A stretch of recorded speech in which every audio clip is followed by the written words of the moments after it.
everybody. Welcome to Burnout Box, Season 3, Episode 9, with me, Justin. And Rebecca is not here. She is out sick as a dog, as the saying goes. Unfortunately, she's got a fever. She is at home in bed, and neither of us slept last night because the kids were sick too.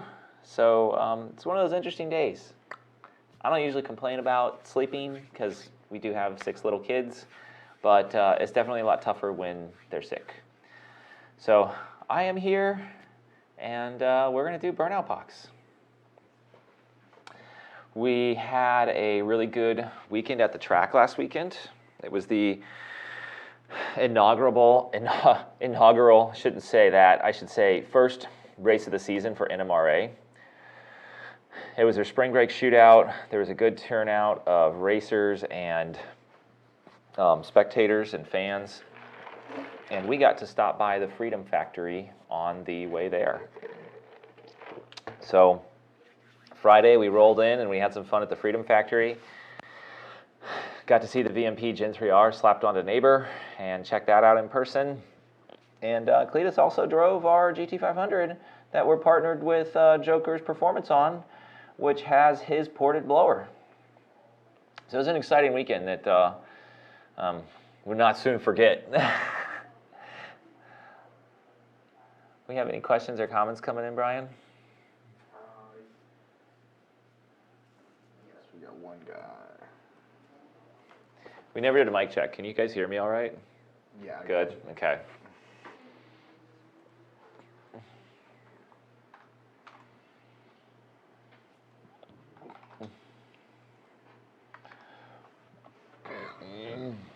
Hey, Rob Wyden, you're asking if we're coming to Texas 2K. Absolutely. We are working on the cars and getting them ready to go, and planning to make the day-long drive out to Baytown, Texas next week. Lots of little things go into a big trip like that, especially when it's the first one of the season. Some new tires on the trailer, checking over the equipment, some adjustments to the equipment. And then, of course, getting the cars ready, testing the cars on the dyno or on the track ahead of time, and then actually loading everything up and heading out. So it's a thrash, but we're used to it, and it'll be real great to be out there at Texas 2K.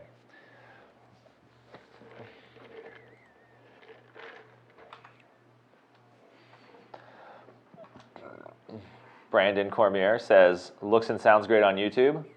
Perfect. So has anybody seen any of the videos we've released about the craziness with Project Snowbird or with Chuck's car, the Loki supercharger kit on his 2018? Drop some questions, comments. We'd love to hear your feedback. Did anybody see how surprised Cletus and my son Cooper were driving the GT500? I kind of feel bad for sending them out there with stock tires, but I kind of don't. I think he could have pulled some more excessive G's with some grippier tires, but I would save that for next time. Martimol72 says, hey guys. Gage Allen says, are you guys going to blower swap the GT500? We might, but we've got a really awesome CNC ported stock blower on there right now, and that is the focus for Project Snowbird is Brett and Jeff's CNC ported blower. So that's going to be on there for a while, and we are going to freaking maximize the horsepower, maximize the track times, and kind of show you guys every step of the way what it takes to get there. There are some exhaust parts that have come in for it, so excited about trying those out. Oh, Kona S550 says you should make a video on how to install a 3-relay trans brake on a 10R80. Well, it's funny how with the 6R80 it was a 2-relay. Now it's up to a 3-relay. I will say, Kona, the only thing is that we can technically do that with the HP tuners. So why should we go messing with a brand new car's wiring too? And it's a serious question. Let me know what your thoughts are on that. Travis Schott says, Cletus and Cooper were having the time of their lives in the GT500. They were, and they caught it all on video. And while me and Rebecca and Indigo watched them drive around the track. And I will say, watching them, like, had complete confidence in Cletus's driving ability to handle a machine like that. And, I mean, it was awesome. That echo around that circle track, when he did get a chance to go watt on the straight there, it's awesome. Don Donaldson says, saw them all, and when Cletus was on his track smoking your tires down to nothing, sir, you must have nerves of steel. Well, you know, it's not anything that we wouldn't do while having fun with the car. And like I said, I really trust Cletus. So, you know, as long as no people get hurt, vehicles are replaceable, people are not. So that's the biggest thing. Kona S550 says, I'm Lund Tune, LOL. I gotcha. Marnimal72 says, love the videos. Fun to see Chevy guys enjoying Ford power and disappointed they are with the C8. Yeah, about that. I think Cletus should get a GT500. And no frickin' way around that. It is an awesome machine.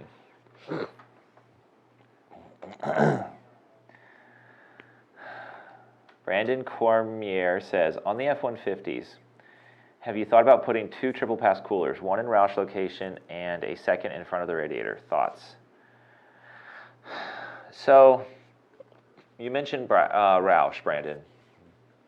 Is that to address the high IATs with the Roush 2018 Supercharger kit? And if it is, that's not, it's not a problem with the heat exchanger up front. It's a problem with the one under the blower and the whole system and how it works. So that's one of the reasons our Odin supercharger for 18 up has multiple intercoolers in the lid. We're able to get more capacity, better distribution, a bunch of things are able to just work better. David Neal says, so yeah, Brandon, sorry, before I go to the next question, yeah, that's kind of the deal on that. And other than doing the things like rejecting the heat with a VMP triple pass heat exchanger, the Roush kits already have a slightly better pump. There's not a whole lot you can do other than start spraying like water meth into the blower. David Neal says, want to give a shout out to the wiring job you guys having done on my Fox is top notch. It absolutely is, David. Got a chance to look it over, so glad you're happy with it. And we are using that shop, that guy, a lot for wiring, and he's actually here doing some cars here now. So we're able to really specialize in the mechanical work, the tuning, and he's able to do his job with the wiring, and it works out great.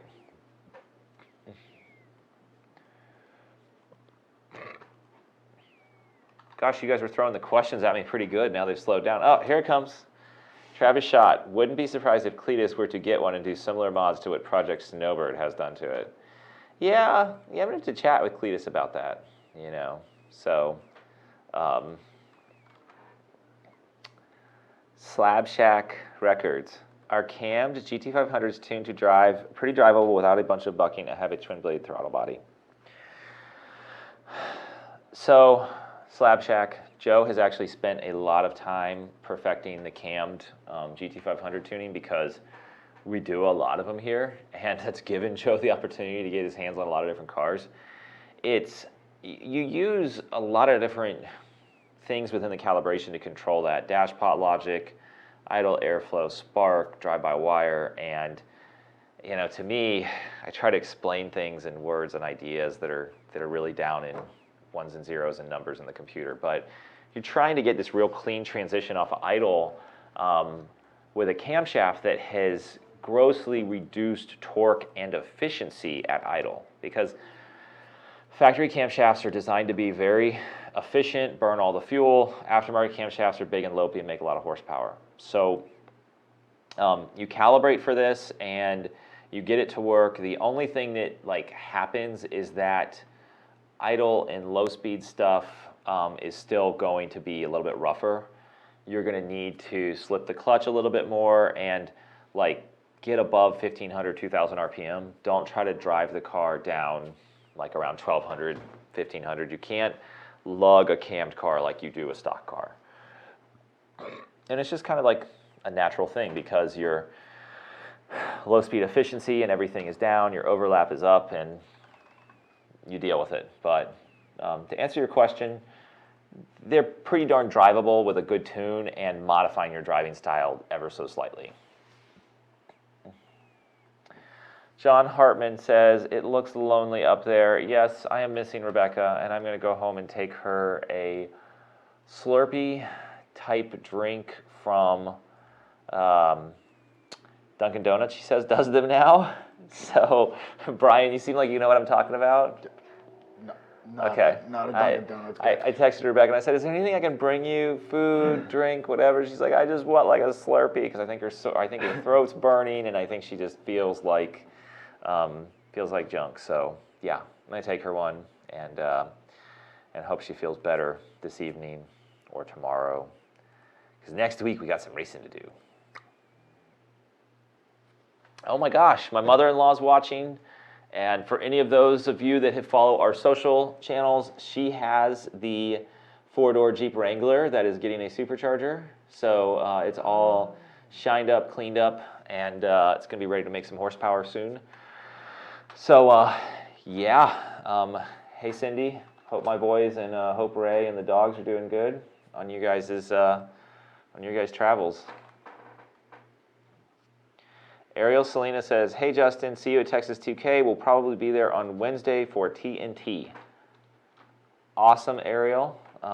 That's great. I will see you there too. Let me know if there's anything you need me to bring for the car. But it will be great to have several fast VMP TVS powered cars out there racing.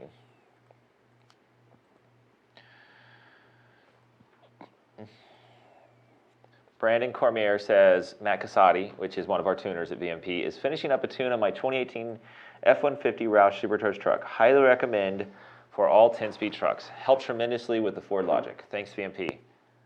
Awesome compliment / endorsement, testimonial. Thank you very much, Brandon. We work very hard to succeed at everything we do.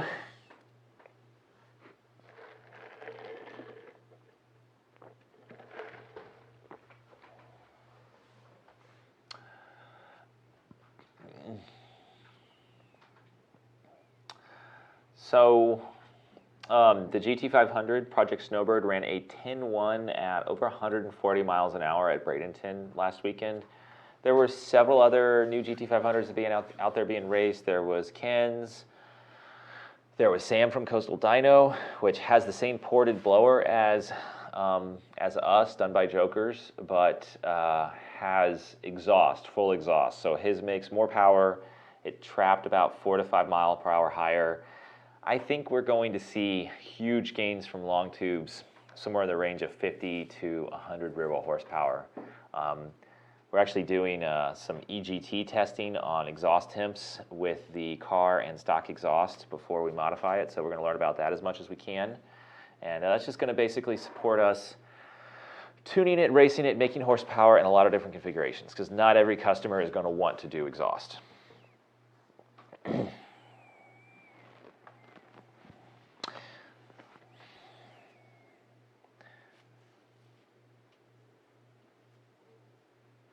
And the other thing that was good this weekend is running Chuck's 2018 automatic car in NMRA True Street. You know, True Street is kind of a challenge because they run something like 100, 120, sometimes 150 cars down the track on 3 back-to-back passes. So you get some cool down time just because of the sheer number of cars, but you don't get a chance to pop the hood, change anything, do anything, and you're fighting traction, you're fighting heat soak. It's a good way to see what our customers are going to do with the cars if they decide to run a similar True Street class, and find any potential problems and engineer around them. Traction was the biggest problem for Rebecca racing the GT500 on a stock tire, and for Chuck it was a little bit of traction, and some heat soak towards the end seemed to make his A10 slip. But other than that, his car went, I think, a 10.1 and then a 10.2, and then he had the bad 60-foot time. So, but otherwise he did really, really well. All the cars did really, really well. Any more questions rolling in? Just the ones that are up there. Okay. Well, I think I'm gonna close it out early. Thank you for watching, everybody. We've got more videos coming out on Project Snowbird, and we will be at Texas 2K next week. Tuning Tuesday will be on Tuesday, and Burnout Box will be on location at Texas 2K, Royal Purple Raceway. If you're out there, come by and see the VMP crew. Me, Rebecca, and Chuck will be there. Joe will be there, and we'll be doing our thing at the racetrack. So until next time, make sure you like, subscribe, and share. I'll see you later.